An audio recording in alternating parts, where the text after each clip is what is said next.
Anong mensahe ang kailangang marinig ng mga Gemini sa period na to? Pwedeng nangyayari na itong magiging reading natin or mangyayari pa lang. Kung hindi man para sa inyo, itong magiging reading natin, di ba para sa someone na malapit sa inyo o sa someone na kakilala niya mismo. Baka may lumabas na gender mamaya, gawin niyo na lang energy. Masculine at feminine energy. Pwede rin naman na huwag nyo nang pansinin ang gender. Hindi ko masasabi kung anong magiging reading, kung positive ba o negative. Depende sa kung anong mapipick up kong energy. Walang masama kung papanorin ang Sun, Moon at Rising sign kasi baka man sa mga yan ay mag-resonate na sa sitwasyon nyo. Tandaan na ito ay general reading lamang. Parang night to. Saka 8. Hindi ko napansin agad. Kumbaga, busy ako. Kakaisip ng dialogue ko. At kakaayos. Dalawang night, di pag-isahin ko na lang yan.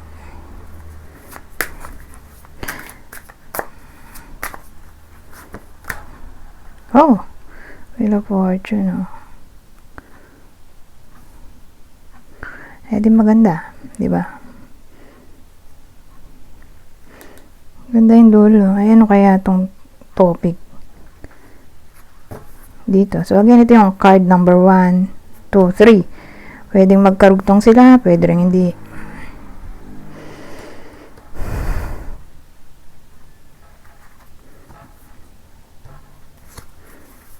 Ano yung night? Dalawang night na lang yan, ha? Isa meaning night. Ang clarifier ng night ay 3 of Swords. High Priestess. Teka. Ilaw. Didilim naman. Okay.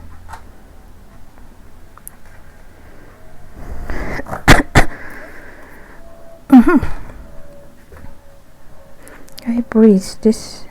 So again, night can clarify ng 3 of Swords. High Priestess.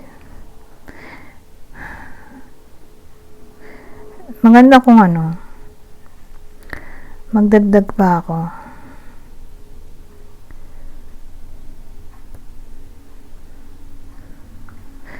Kasi hindi ko alam kung ano bang topic dito. Kaibigan ba to? Ex-partner? Ka-workmate? Anong subject natin dito?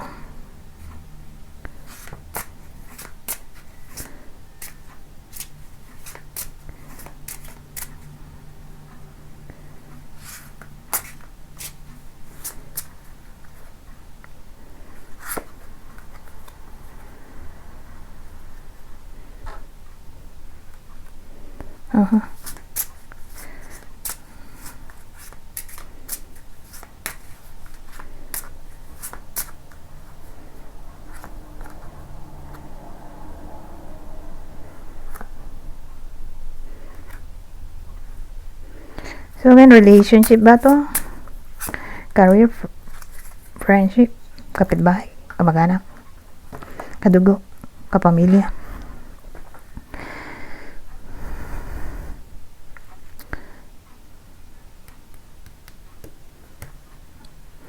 May nakaaway kasi dito kaya may 3 of Swords. O nakasamahan ng loob. Sino to?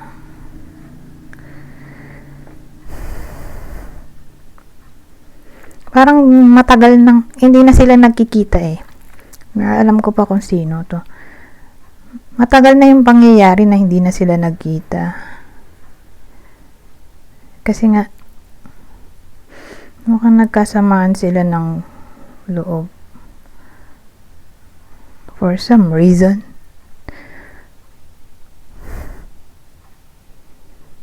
Babae. Baka nanay mismo to. nanay mismo ng Gemini or babae na nakasamaan nga ng loob. Pero anong palatandaan nung babaeng yon? Nanay na siya. Okay? May iba kasi na nakaaway natin pero walang anak. Ito palatandaan ay may anak na to. Regardless kung ampon niya ba yan or sarili niyang anak. Pero nanay na siya eh.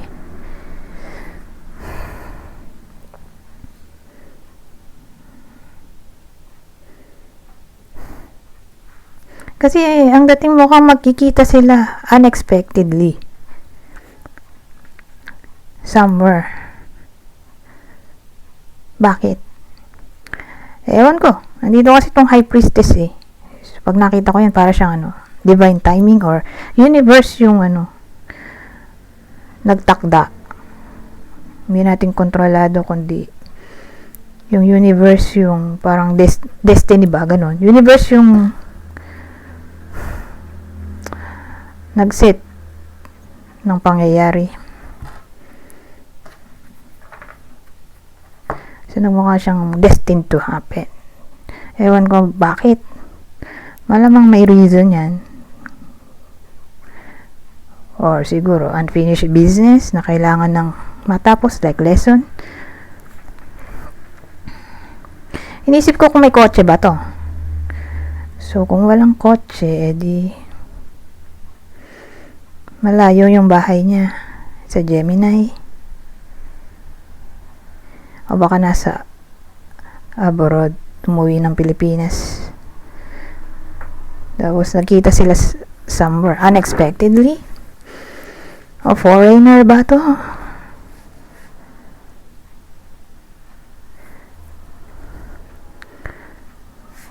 Or moreno. Morena pala, babae. Morena, payat.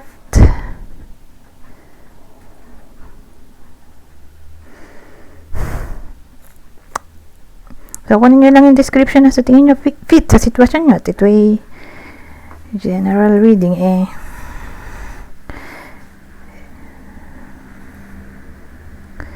Bakit magkikita pa to? Basta ang dating sa akin unexpected yung pangyayari. So, siguro habang nagbibiyahe, nakasabayan sa jeep or bus or nagpunta somewhere yung iba sa inyo tapos nagkita na lang tayo at itong babaeng kinukwento ko na hindi nyo na nga nakakausap for some reason at yung reason ay hindi sila magkasundo. Meron silang pinagawain siguro or ewan ko, nagkasamaan siguro sila ng loob. Hindi na sila nagpansinan sa mahabang panahon. Or baka childhood friend to. Matagal nang kakilala ba? So, paano masasabi kung matagal nang kakilala? Di baka nanggaling yung taong to sa childhood, like kababata or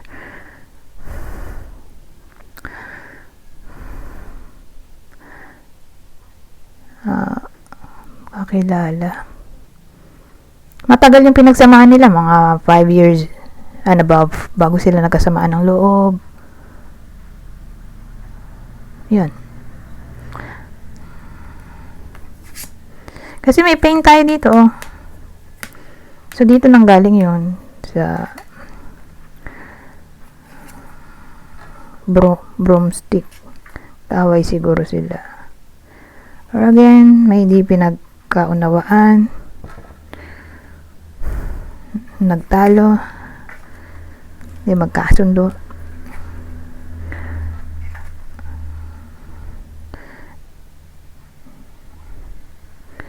Ngayon, 8 of Wands. O, tingnan natin kung magdurugtong ba yan or hindi. Kasi may chance na hindi. 8 of Wands excuse me. 9 of Wands.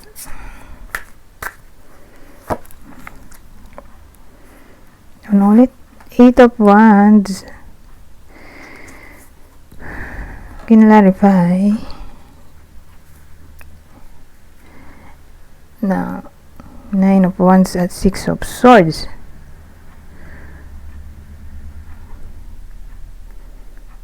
Eight of Wands, Nine of Wands. Wow, 8, 9. Ito lang na iba. Six of Swords. Nine of Wands, Six of Swords. Ang dating sa akin, di ba makikita tong mga to, yung Gemini, saka yung babae. Hindi ko nga na masabi kung yung Gemini ba ay babae or lalaki. Pero again, yung makakasalubong niya. Kasi ganun one unexpected meeting. Yung makakasalubong niya, kababata niya nga or naging friend niya sa mahabang panahon, 5 years na bago sila nag-away or nagkasama ng loob or for some reason bigla na lang silang hindi nagkausap.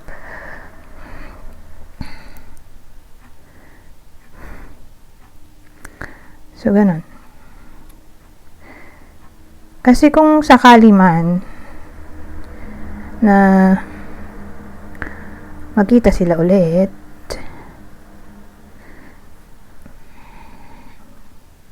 mag-move on na lang sila dito. So, yung 8 of Wands, sabihin natin, may isa na mag-i-initiate makipag-usap.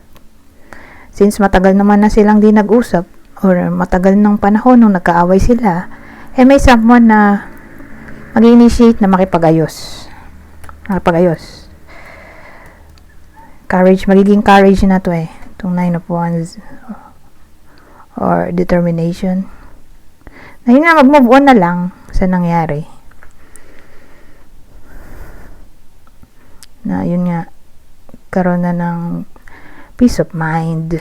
Since matagal naman ng panahon noong hindi na sila nag-usap. Ganun ang nangyari dito. May magti-take courage na ayusin ang problema at mag-move on na ba. Ganoon. Hindi mo nga na masabi ko si Gemini ba yon o yung nakasamaan niya ng loob. Pero ganun ang dating. Ngayon, Wheel of Fortune. Ano yun? Wheel of Fortune.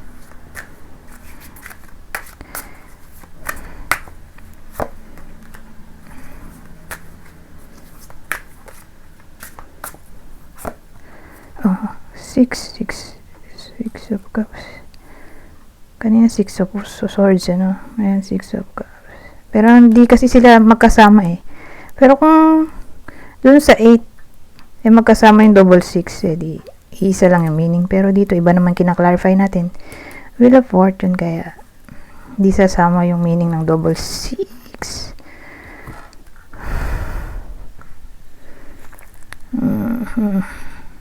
So again, ulitin ko. Wheel of Fortune, kinlarify ng 7 of Cups. Biglang naging 6, bumalik sa 6. 7 of Cups, bumalik sa 6. 6 of Cups. Bakit yan?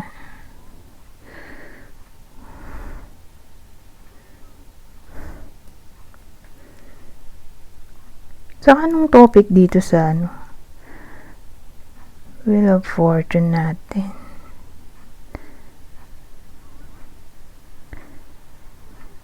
Ang tingin ko, kung sakaling man na, yun nga, may mag-initiate dito sa 8 of Wands kanina, di ba? May mag-initiate ng reconciliation. Mukhang tatanggapin naman yung apology.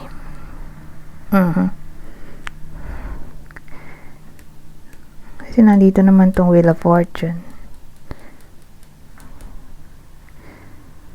Kaya lang 7 nga nung napunta ulit sa 6. Bumalik.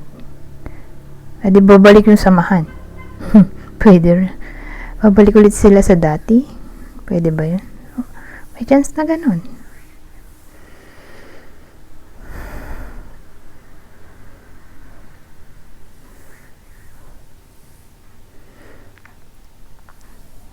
Teka, isipin ko rin. Kasi nga bumalik 7 to 6. Kasi dito sa 7 of Cups, nandito yung illusion, di ba? So, pag sinabi mong illusion, confusion. So, at first siguro, may someone na makakaramdam na ng hesitation kung i-resume ba yung kanilang samahan, ipagpapatuloy ba yan sa kabila ng nangyari.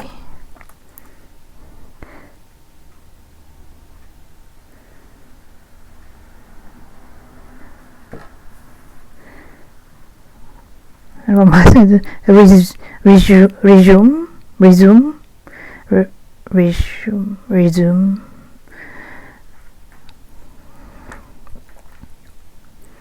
So again, ang dating sa akin, at first, may someone na makakaramdam ng confusion kung i-welcome back pa ba tong naging enemy nga sa buhay nila, kung pagpapatuloy pa ba yung naudlot na samahan nila.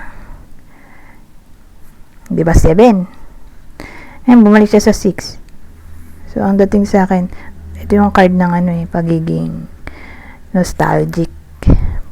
So, pag ganon,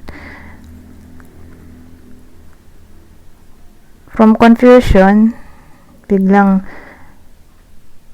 all of a sudden, naalala niya yung mga magagandang nangyari in the past. Mga magagandang pinagsamaan nila.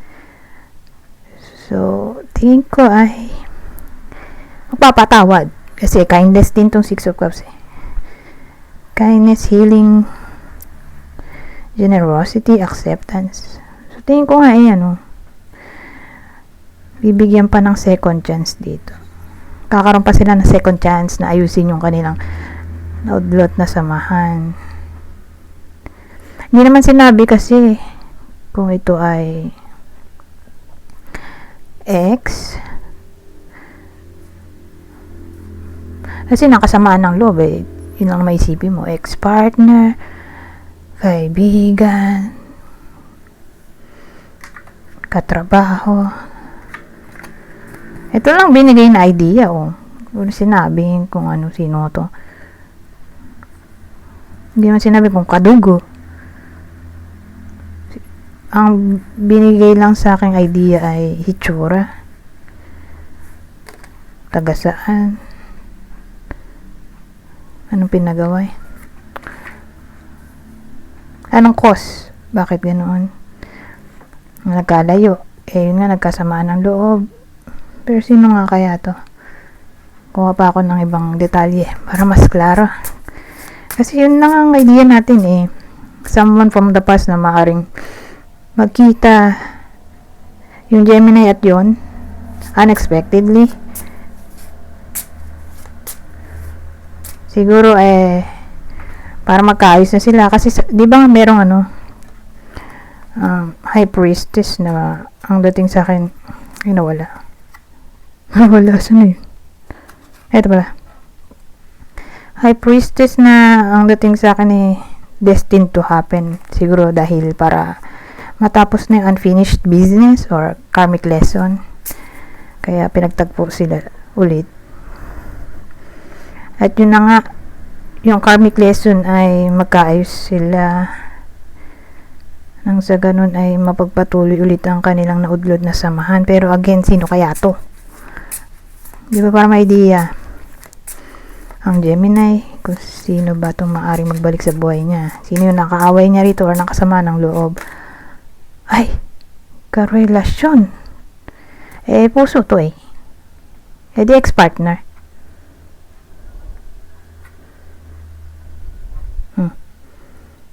Ex-partner, may feelings dito, emotion. Loved, pwede rin namang loved one. Diba? Someone na mahalaga. Ayun lang naman maisip mong mahalaga. Karelasyon, at kapamilya, kadugo. Ayun yung clue na lang natin. Kasi, ito yung card ng importance, value. Pero usually nga, romantic partner. Pero again, malawak to para sa akin kasi nga, pag sinabi mong love, alang namang relasyon agad. Pwede rin namang kapamilya na nakasamaan ng loob or kadugo. So, doon lang iikot yung clue kung sino ba yung nakasamaan ng loob. Dating karelasyon. Kapamilya na nakaaway. So, again, dating karelasyon, kapamilya, kadugo. So, wag kadugo, di kaparehas mo ng surname.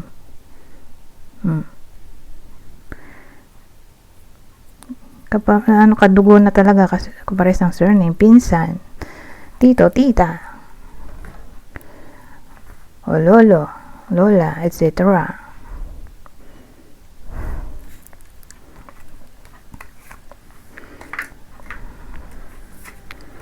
Anyways, pero tingin ko mas tatama yung sa ex-partner.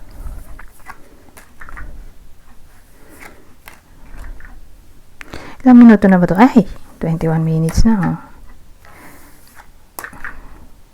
So, dahil 21 minutes na, mag-end na ako sa isang deck. Ito kasi bihira ako gamitin eh. Kaya lang, hindi ako pwede magtagal. Sige na nga. Kasi hindi ko na ito gagamitin. Ay, hindi ko alam kung kailan. Baka palitan ko na to eh. Sayang naman kung hindi man lang napakita sa video ng Gemini. Sige na nga. Ayan. Ito maganda oh. Pagbabago to, diba? Gratitude parang pagiging thankful. So, ibig sabihin, may good change na maaaring mangyari. Baka yun na yun. Kaya karoon ng reconciliation. Pero again, in general, asahan natin ang good change. Kasi may change na negative, di ba? Doon papasok yung disaster. Ito, in a good way. Change in a good way. Like, improvement ng sitwasyon, ganoon. Na yun nga, papasalamat sa universe. Kasi nga, parang may blessing, yun ganun. May blessing na paparating. Anyways, dito na tayo sa last deck ko. Ito na yung last talaga. So, babasahin ko na lang tong part na to. Kunin nyo lang yung mensahe na sa tingin nyo ay fit sa sitwasyon nyo. General advice at prediction na to sa period na to.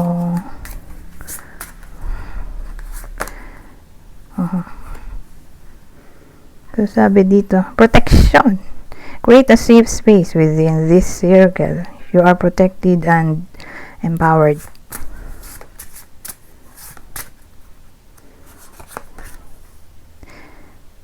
Ito, intuition. Embrace your intuition and the power of the feminine divine. Trust your inner guidance. At ang uli, baka doble. So, sabi dito, mysteries. Mysteries. Unlock ancient secrets. The past holds the keys to your future. Anyways, hanggang dito na lang. Goodbye. For now.